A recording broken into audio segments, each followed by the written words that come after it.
Hey there, my 5 faithful listeners, and anyone who randomly stumbled upon this episode. My name is Lydia, and this is the Lydia Hill Pod. It's probably not a good idea to start a podcast because your last name rhymed with pod. But I'm here anyways. From spontaneous trips to special guests to deep spiritual conversations and everything in between, expect inspiration, stories, and plenty of laughter. Grab a glass of milk, settle in, and let's dive into the episode. Welcome to the Lydia Hill Pod.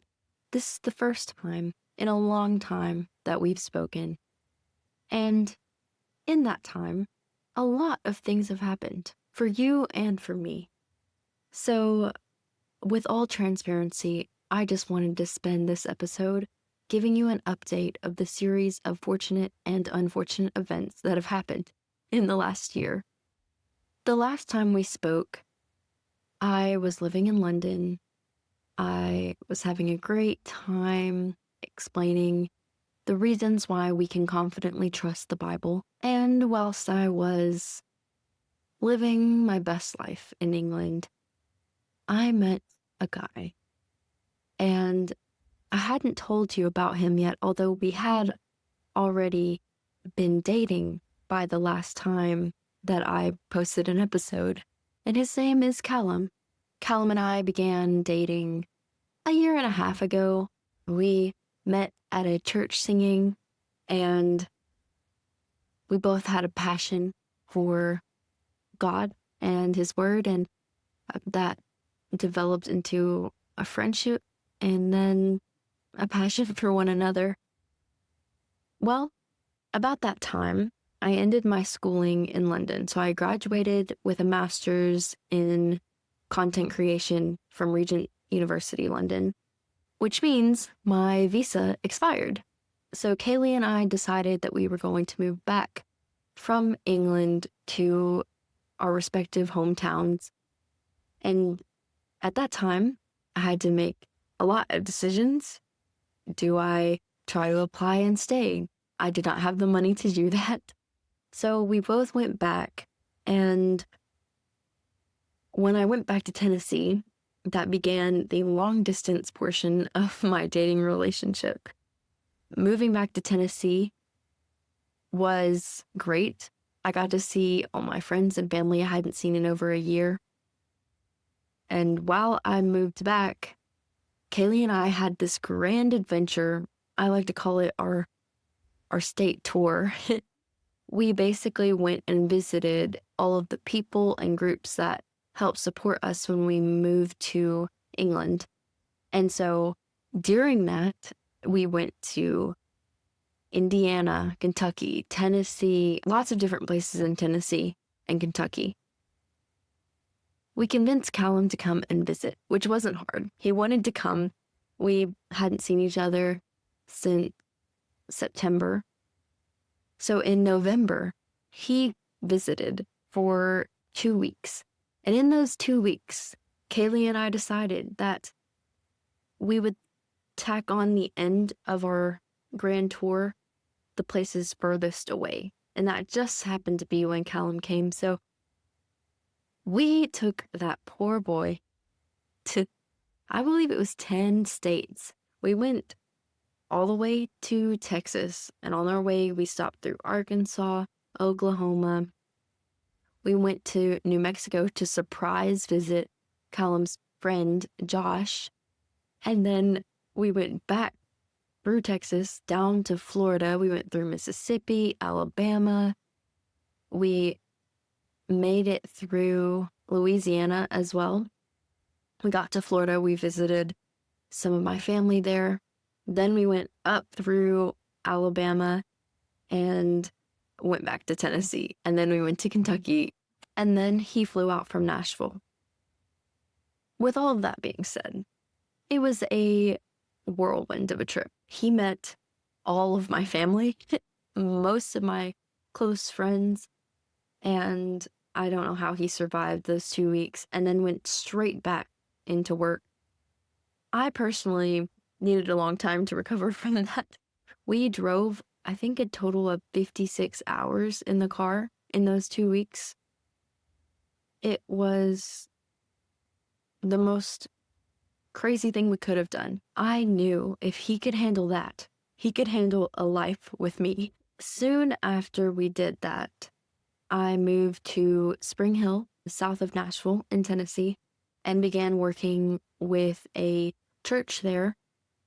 While working there, a lot of things happened. I went to Nicaragua for a week to help out with a school there. And after coming back, Callum made his second appearance in Tennessee. He came while we were having the Freed-Hardeman University lectureship. That is where I went to undergrad. And I was speaking at the lectureship. Later that same evening, he proposed at a house of some dear friends of mine. One funny part about this is he didn't bring the actual ring because it likely would have had to have been declared, and he didn't want to deal with customs and all of that kind of thing. So he brought another ring that is kind of like I get a bonus ring. It was very sweet and thoughtful. It has a lot of meaning. It's the style of some of the earliest engagement rings. It's a Roman style. So I really enjoyed that. And then immediately after the lectureship ended, we went to Costa Rica. We were there for a week. I come back for 2, maybe 3 days, and then I fly out to England. He had convinced me to go to England so I could go to a youth conference in Belgium with him, but he had other plans. He also wanted me to see his family and everyone right after we got engaged. All was well until I got on the plane to go to England. And I hadn't been my normal self the last few weeks before, but I just talked that up to I'm getting older. Wow, I'm really weak. I can't believe I must be so out of shape. Like, I thought something was wrong with me, but I didn't know what. I get on the plane and I'm falling asleep the whole time. I feel really bad. I get to England and his mom picks me up from the airport, takes me to their house. The whole, first 2 days, I'm sick in bed. I have wet washcloths that he's going and soaking in the bathroom and then bringing back to me. They're cold. I put them on my forehead and on my neck, and in 5 minutes, they're really, really hot. And then we have to go make them cold again. I was drinking lots of water. I just couldn't get out of bed. I felt so ill. I've never been that sick in my life. I thought I got better after a few days of taking some Tylenol, and we had plans to, like I said, go to that youth conference in Belgium. So I act like I'm completely fine. We go meet some friends in London for dinner, and then we take our train to Belgium the next day. That was such a mistake. When we got to Belgium, I went straight to bed, and the whole conference, I just laid in bed drinking Powerades. The energy was just knocked out of me. My throat was swelling. I didn't know if I had some kind of foreign virus because I had been to Nicaragua and Costa Rica recently. I couldn't go to the doctor because, embarrassingly enough, I usually don't buy travel insurance for myself. Whenever I travel with a group or I'm in charge of a group, I get travel insurance for everyone. But when I'm going by myself, I'm just like, is it really worth the extra $20? It is. You should get it. I couldn't go to the doctor here, so I just waited. And then a few days later, I flew home. I thought I got a little better, but then it came back and got worse. I was still ill in bed. I went to a walk-in clinic. They tested me. I was negative for the flu, for strep, for just any random things that they could think of. And I was negative for mono. So then I went back to Spring Hill. I went to the ER because I was dying. I don't know how I drove myself to the ER, but I did it.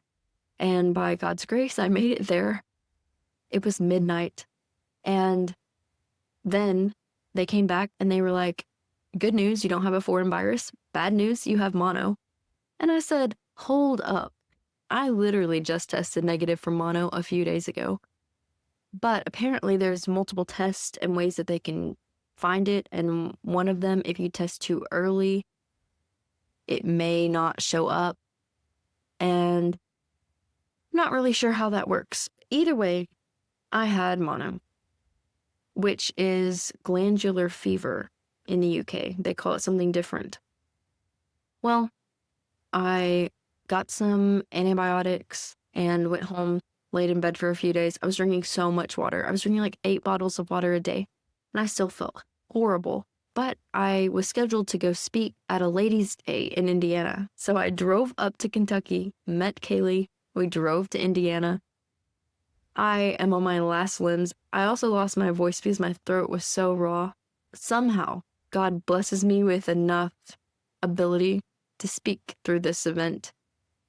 They said that it wasn't contagious by anything other than sharing food, saliva, stuff like that. So I made sure to not do that with anyone. And I've been taking the antibiotics and everything, trying to get over it, trying to build resistance. But unfortunately, the doctor said that mono most strongly affects people when they're in their young adult era. So this was the worst time in my life to be able to get this. I was so sick. And this was a month or so after I'd gotten it. I go back to visit my parents on the way home, drop some stuff off at the house. I barely can get out of bed. My mom takes me to the ER, and at the ER they say, "Lydia, you're dehydrated." Now, my first question is, how in the world is that possible? I've been drinking 8 bottles of water a day minimum. And they were like, water isn't the only thing that hydrates you. You need electrolytes. You need other things. So they pumped 2.5 bags of fluids in me and gave me a cocktail shot. Now, that is probably the first time that I felt decent in months. They told me that the expected recovery time was 3 to 4 months. It took me a good 3.5 months to get over mono. I don't know how people survive this. And I have no idea how I lived 24 years without knowing how severe mono could be. I guess I just never was around someone when they had it or had a really bad case. But I'm telling you guys, it's real. It's bad. It's real bad. During this time, I was obviously planning a wedding. We decided to get married in August. We wanted to maybe get married a little later, but we had to work around his family schedule, my family schedule, of the ones we wanted there, and because of school scheduling and other things, August was just the best time so that all the people we love could be there. With getting married to a foreign national comes visas. So that was when we also started doing tons of research on visa applications. Oh, I also left out the part that the reason why I paused the podcasting when I moved back was because Kaylee and I decided the cheapest way, which is true, to ship our belongings back over here was not to fly it with us, but to get a shipping container and sail it across the ocean, which took about 3 months to receive our belongings. And within that was also my podcast equipment. So that's why I stopped podcasting for a little bit. Then obviously I was traveling, I was moving, I got sick, then I got really busy, and I have no other excuses other than the fact that every time I felt good enough and had time to podcast, I was physically incapable of doing so. After spending a few months preparing for the wedding, beginning my new job, getting over being sick, that was when my dad started having his surgeries. He had one surgery in, I think his first one was February. He had hip replacement surgery, and they ended up doing both hips 3 to 4 months apart from each other so he could heal one side and then heal the other. He had been having a lot of back pain and trouble walking, and they finally figured out it was his hips. And we were so glad that that happened. But that meant that he was unable to go to work, unable to take care of my mom as well. She had been in remission for a while from her cancer, but it came back in the lungs and esophagus. So we were just dealing with a lot of family stuff. Well, then my grandmother has a shoulder replacement surgery, and After the surgery, her arm started swelling because of some problems with the lymph nodes. And so she was having to go to the doctor a lot. My dad was going to the doctor. My mom was going to the doctor. I was trying my best to be at home and available to help. And I was planning a wedding and figuring out moving and visas and everything.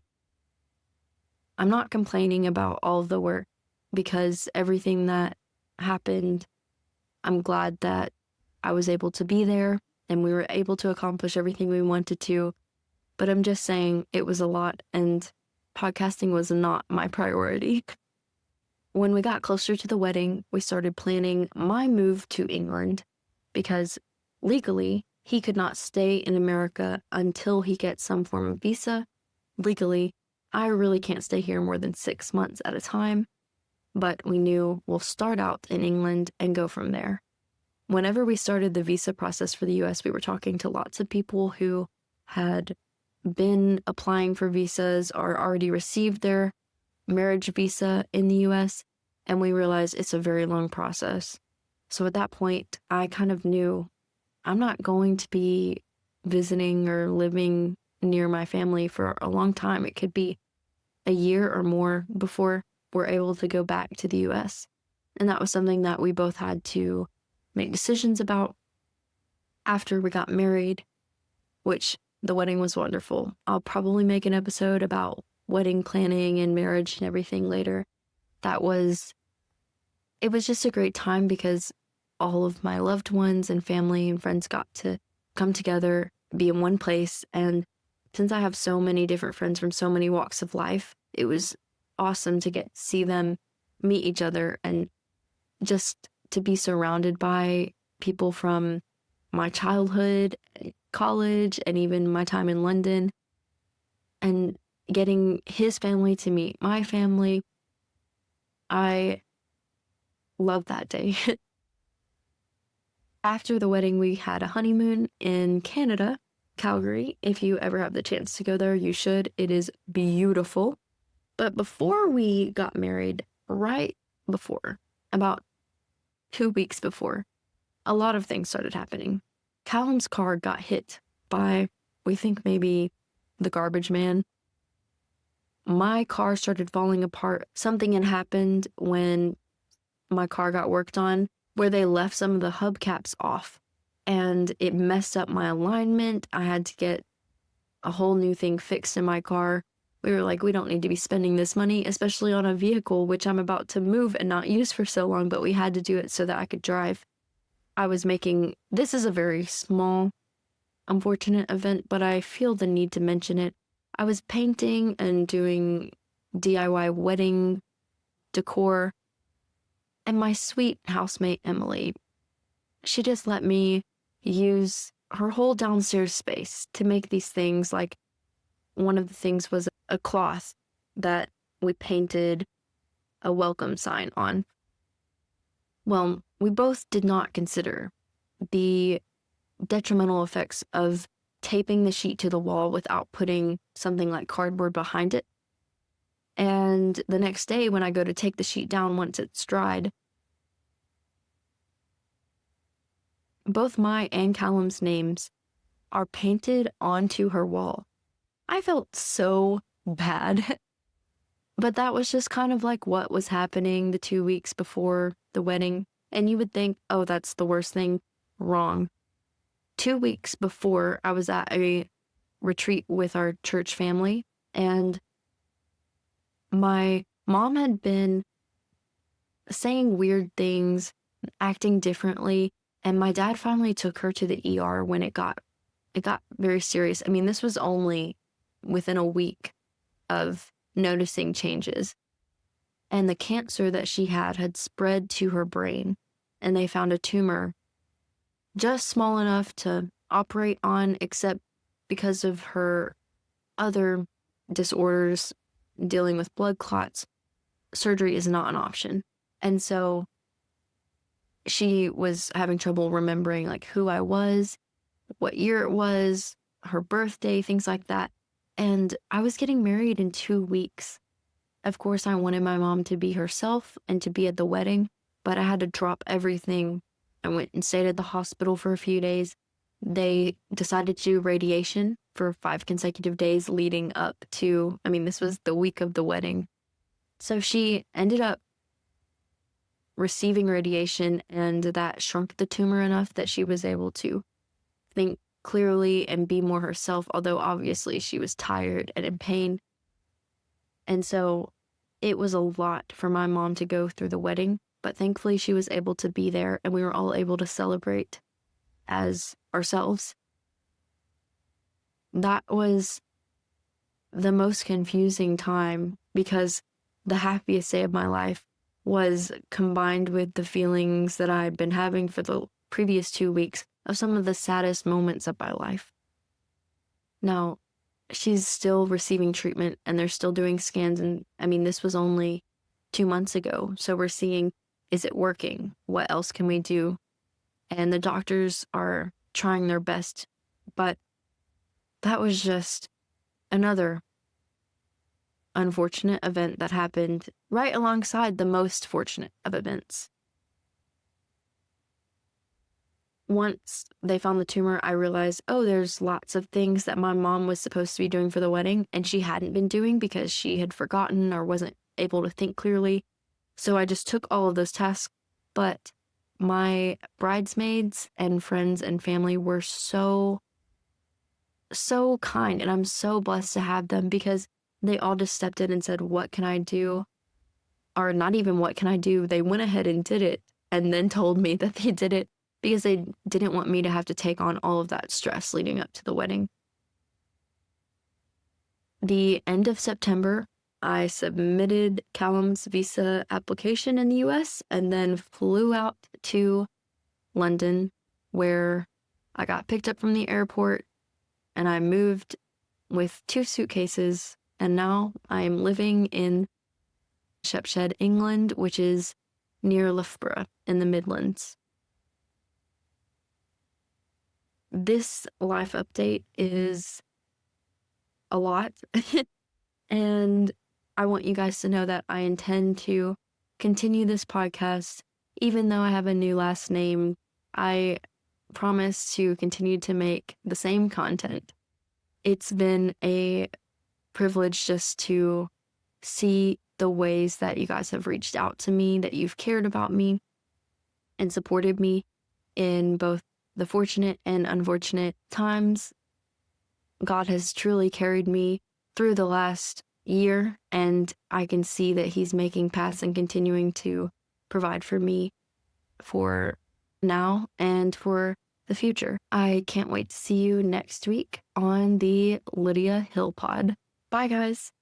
As we wrap up this episode of the Lydia Hill Pod, I want to express my heartfelt gratitude for you spending time with me. This really challenges my belief that I only have 5 consistent listeners. If you have any thoughts, topics, or questions you'd like me to explore further on future episodes, please reach out on one of my socials. I hope that our conversations have brought you inspiration and joy. If you have friends or family who might be interested in our conversations, don't hesitate to share the podcast with them.